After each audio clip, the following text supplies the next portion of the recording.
Has curiosity ever struck you in a way that caused you to think how different we are from other people from all over the world? Today I'm going to tell you about a country called Belgium. I'm going to tell you about their customs and traditions along with their culture that make up their culture. I myself am very familiar with the Belgian culture because I was raised in a Belgian household. My parents are from a country called from Belgium in a city called Liège. Because of this, I was blessed with the opportunity to not only be raised in the American culture, but also the Belgian. First, I'm going to tell you about the Belgian culture, then I'm going to tell you about their language behaviors, and last, I'm going to tell you about a current event that's happening right now. Many customs and traditions make up the Belgian culture.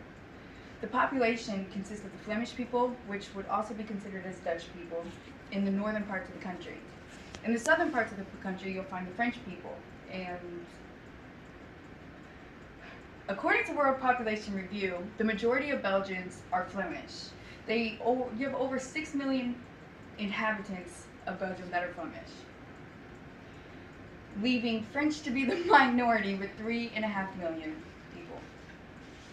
Belgian people enjoy rich foods and a lavish lifestyle. According to Geert Hofstede's insights, they are even famous for their chocolate, waffles, and also their French fries, of course. Their diet also consists of potatoes, shrimp, mussels, breads of all sorts, and of course, their beer. Fine foods are not the only thing that Belgians like to indulge in. According to Geert Hofstede's insights, Belgians also enjoy living a lavish, indulgent lifestyle. Even so, it was reported in OECD Better Life Index that Belgium is above the average rank concerning their work life, income, education, their jobs, and even their health.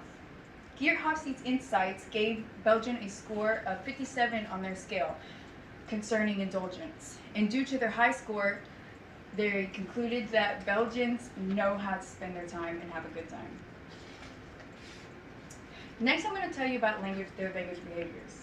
There's much conflict concerning the Flemish and the French people because they can't decide which language should be the primary language.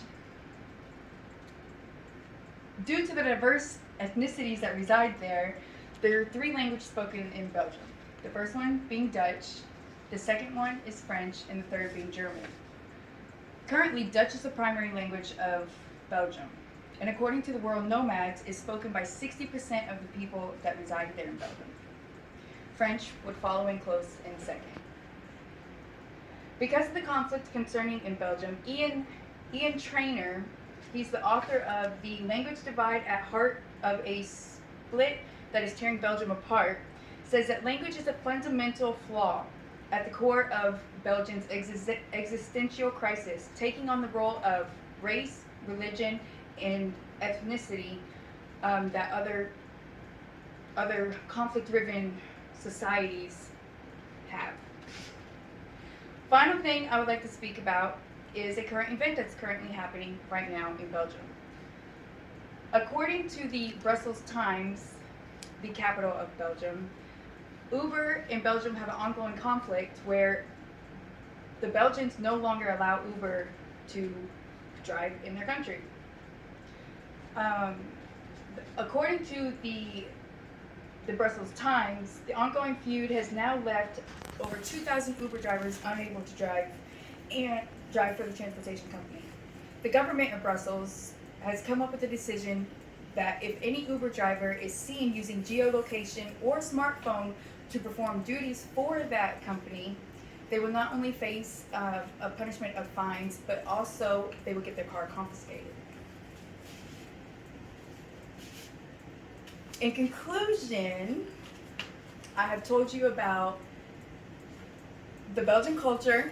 I have also told you about some of the language behaviors and what's going on with the language, and I have told you about a current event that's happening right now in Belgium as we speak. I hope this has given you some insight to that small country.